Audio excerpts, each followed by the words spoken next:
ఓం గం గణపతయే నమః. ఓం శ్రీమాత్రే నమః. అందరికీ నా హృదయపూర్వక నమస్కారాలు. ఇప్పుడు మనం బుధగ్రహం మీనరాశిలోకి ప్రవేశిస్తున్నాడు.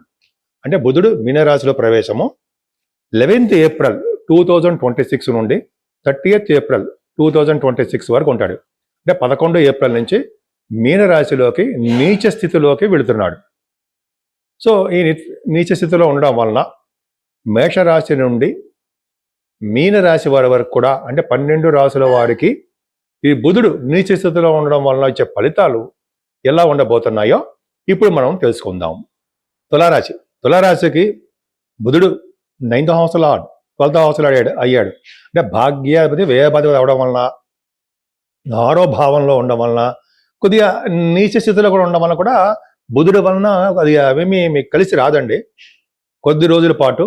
కానీ వ్యాపారాల్లో కూడా లాభాలు తక్కువగా ఉంటాయి. అలాగే విద్యారీత్యా విదేశాలకు వెళ్ళే వాళ్ళకు కూడా అక్కడ నిరాశ ఎదురవుతూ ఉంటుంది. మీరు అనుకున్న యూనివర్సిటీస్లో ఉండడానికి అవకాశాలు తక్కువ. ఎందుకంటే భాగ్యాధిపతి నీచ స్థితిలో ఉండకూడదు. నాన్నగారికి కూడా హెల్త్ ప్రాబ్లమ్స్ వస్తూ ఉంటాయి. మీ వ్యాపారాలు కూడా కుంటుపడుతూ ఉండడానికి అవకాశాలు ఉన్నాయి. అంటే వ్యాపారాలు, సినిమా రంగ వ్యాపారాలు, అలాగే మీరు బట్టల వ్యాపారాలు, పుస్తక వ్యాపారాలు ఉంటాయి కదా, స్టేషనరీ, వాళ్ళ కొన్ని వ్యాపారాలు ఉంటాయి. ఫుడ్ బిజినెస్ వాళ్ళకి ఏంటంటే కలిసి రాదు. బుధుడు నీచ స్థితిలో ఉండడం వలన ప్రాబ్లమ్స్ ఫేస్ చేయవలసి వస్తూ ఉంటుంది. అంతేకాని 12th హౌస్ లాగా రావడం వలన విపరీతమైన ఖర్చులు మాత్రం బాగా కనిపిస్తున్నాయి. అంటే మీకు ఆదాయము తక్కువ, వ్యయం ఎక్కువ అన్నట్టుగా ఎక్కువ ఉంటాయి. పైగా మీకు శత్రువుల వలన కూడా బాధలు ఉంటాయండి. అలాగే రోగాల వలన మీకు చిన్న చిన్న ప్రాబ్లమ్స్ ఉన్నాయి. సకాలంలో మీకు రుణాలు కూడా రాకపోవచ్చు. స్త్రీలకు కూడా చెప్పేది ఏంటంటే ప్రతి విషయంలోనూ మీకు ప్రతికూల పరిస్థితులు ఏర్పడుతుంటాయి. ఇది కూడా సక్సెస్ అవ్వలేకపోతూ ఉంటారు. లేడీస్ కూడా ఎంతో తెలివైన వారు కష్టపడుతుంటారు. కానీ బుధుడు నీచ స్థితిలో ఉండడం వల్ల ఆ తెలివితేటలు అనేవి కొంచెం తగ్గుముఖం పడుతుంటాయి. ఈవెన్ ఫారిన్ కంట్రీస్ వెళ్ళాలన్నా, లేకపోతే తీర్థయాత్రలు చేయాలన్నా, లేకపోతే ఉన్నతమైన చదువులు చదువుకోవాలన్నా మీకు పరిస్థితులు అనుకూలంగా లేవు. కాకపోతే ఏంటంటే మీరు దత్తాత్రేయ స్వామివారిని, అలాగే దక్షిణామూర్తిని, మేధా సహిత దక్షిణామూర్తి వారిని పూజించడం వలన సర్వ శుభాలు కలిగి అన్ని పనులు ఆటంకాలు లేకుండా దిగ్విజయంగా ముందుకు వెళ్తూ ఉంటారు. అందరికీ నమస్కారం అండి. నా పేరు మీకు తెలుసు, డాక్టర్ వాడ్రి ఆదినారాయణరావు. అందరికీ మీ విదేశాల్లో ఉన్న వారికి, ఇక్కడ ఉన్న వారికి కూడా పేరు పేరున నా హృదయపూర్వక నమస్కారాలు. నన్ను ఎంతగానో ప్రోత్సహిస్తూ నాకు ఫోన్లు చేస్తూ మీ జాతకాలు చెప్పించుకుంటున్న వారందరూ కూడా నా హృదయపూర్వక నమస్కారాలు.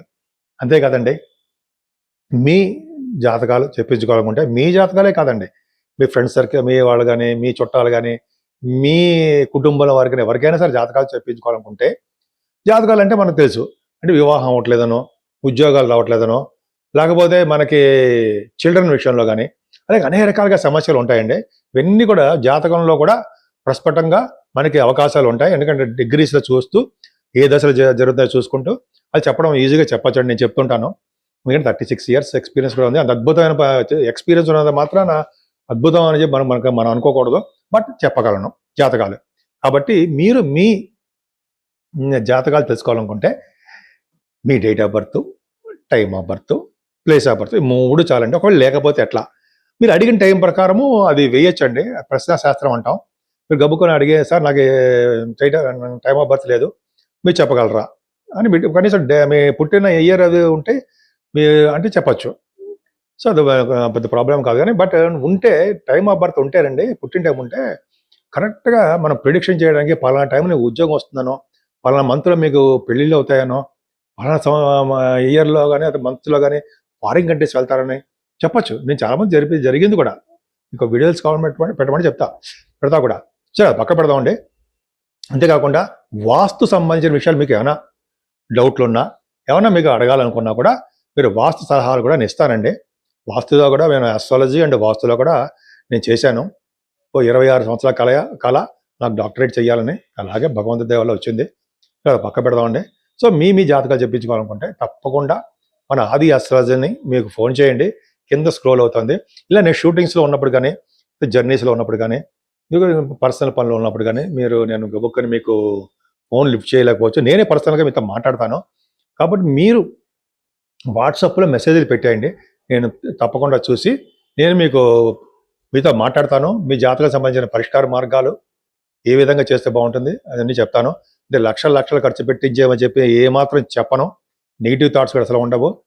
మీ పరిధిలో ఉన్నట్టుగా పూజలు చేసుకుంటాను, లేకపోతే మీకు అంత అద్భుతంగా దశలు బాగోకపోతే చిన్న చిన్న జపాలు చేయించుకుంటాను అని తప్ప, నాకు మీకు డబ్బు ఖర్చు పెట్టడం వల్ల, మీకు డబ్బు ఖర్చు పెట్టించడం వల్ల నాకేమీ ఫలితం ఉండదు. ఆ దోషం నాకు అడ్డుకుంటుంది. కాబట్టి నా సాయశక్తిలా మీకు కష్టపడి జాతకం చెప్తాను. టైం బాగోపోతే మాత్రం కొంచెం చిన్న పరిహారాలు చేసుకోండి అని చెప్తాను, అంతే. సరేనండి. మనం ఈ నెలలో మన శుక్రుడు గురించి చెప్పుకున్నాం కదా. అసలు ఈ శుక్రుడు యొక్క ప్రభావం మనమే అందరి మీద ఉండాలంటే ఏం చేయాలి? పైగా ఈ నెలలో మనకి వైశాఖ మాసం వస్తుందండి. 18వ తారీఖు నుంచి మనం దానాలు, పూజలు అవన్నీ చేసుకోవాల్సిందే. ఎందుకంటే ఈ వైశాఖ మాసంలో శుక్రుడు కూడా ఉంటాడు కాబట్టి, నెలాఖరు వరకు శుక్రుడు కూడా, శుక్రుడు అంటాడు, సారీ బుధుడు అండి. బుధుడు గురించి శుక్రుడు కూడా ఆలోచన చేస్తూ ఉంటుంది. నెక్స్ట్ శుక్రుడు గురించి చెప్పుకోబోతున్నాం. బుధుడు కూడా అండి, బుధుడు నీచత్వం పోయి మనకి మంచిగా జరగాలంటే బుధుడు విష్ణువుకు సంబంధించిన పూజలు ఎక్కువ చేసుకోవాలండి. పైగా సింహాచల నరసింహస్వామి యొక్క పూజలు కూడా ఆయన అలా ఆల్మోస్ట్ మనకి 27వ తారీఖు ఉందండి. అది దర్శనం చేసుకోవడము. లక్ష్మీ నరసింహ స్వామి అంటాం కదా, సింహాచల లక్ష్మీ నరసింహ స్వామి, వారికి దర్శించుకోవడము, ఆయన నమస్కారం పెట్టుకోవడం. విష్ణుమూర్తి కదండి, విష్ణువుని పూజించడం వలన. అలాగే ఈ నెలలో కూడా మనకి అక్షయ తృతీయ కూడా వస్తుంది. ఆ రోజు బంగారం కాదండి, దానాలు చేయాలి. అలా దానాలు చేయడం వల్ల, మంచి మంచి పూజలు చేసుకోవడం వల్ల మనకి అక్షయంగా పెరుగుతూ ఉంటాయి. అందుకనే ఈ వైశాఖ మాసంలో దానాల్లో అత్యంత ముఖ్యమైనదంటే మంచినీరు దానం అని. చూడండి, చాలామంది మంచినీళ్ళు దానం చేస్తూ ఉంటారు. అవన్నీ పెడుతూ కొన్ని చోట్ల మనకి చూస్తూ ఉంటాం కదా, కుండలలో పెట్టి నీళ్లు పెడితే చేస్తుంటారు కదా, అవన్నీ చేయడం. లేకపోతే మంచినీళ్ళు దానం ఇవ్వడం, కూల్ వాటర్ ఇవ్వడము. ఇలా మనకి కనిపించిన ప్రతి వాళ్ళకి నేను కూడా చేస్తుంటారు. కనిపించిన ప్రతి వాళ్ళకి మంచినీళ్ళు దానం అనేది చేస్తే మనకి కాదు, మనతో పాటు మన తరాల వాళ్ళకి, పైన వాళ్ళందరూ కూడా మనకి మన తనువు చాలించిన తర్వాత కూడా ఈ దానం అనేది మనకి చాలా ఉపయోగపడుతుంది. అంతేకాకుండా మంచినీళ్ళు దానం కాకుండా అన్నదానం, వస్త్రదానం చేయాలండి. వస్త్రము, అన్నదానము, అలాగే మనకి మంచినీళ్ళు దానము, అలాగే గొడుగులు కూడా ఇవ్వాలండి. ఈ నెల నీడ కల్పించాలంటే గొడుగులు దానం ఇవ్వాలి. పాదరక్షలు, మంచినీరు, గొడుగులు 3 కంపల్సరీ. వైశాఖ మాసంలో ఎవరైతే ఇలా ఇస్తూ ఉంటారో వాళ్ళు, వాళ్ళ ఫ్యామిలీ, కుటుంబ సభ్యులు, అలాగే పైన లోకాల్లో ఉన్న వారందరికీ కూడా మంచి జరగడానికి ఎక్కువ అవకాశాలు ఉంటాయి. పదే చెప్పడానికి కారణం ఏంటంటే ఈ దానాలు వైశాఖ మాసంలోనే చాలా ప్రాముఖ్యత సంతరించుకుంది అంటాం కదా. మీకు తెలియని ఏ విషయాలేం కాదు, గుర్తు చేస్తానంతే. కాబట్టి మీకు అందుబాటులో ఎవరుంటే ఆ దేవుడిని పూజించడమేనండి. అలాగే అమ్మవారిని ఎక్కువ పూజించడం వలన లక్ష్మీ అమ్మవారిని, విష్ణువుని ఎవరైతే కలిసి పూజిస్తారో వాళ్ళ ఇంట్లో స్థిరమైన లక్ష్మీదేవి ఉంటుంది. అమ్మవారిని కలవ పూలతోనూ, తులసి దళాల కంటే మల్లెపూలు చెప్పుకుందామండి, మల్లెపూలతోనూ, విష్ణువుకి తులసి దళాలతోనూ, ఇలాగా మారేడు దళాలతోనూ అమ్మవారికి చేసుకోవడం వలన సకల శుభాలు కలిగి, అష్టైశ్వర్యాలు కలిగి, ప్రతి రంగంలోనూ మీరు ముందంజలో ఉంటారనడంలో ఏమాత్రం సందేహం లేదు.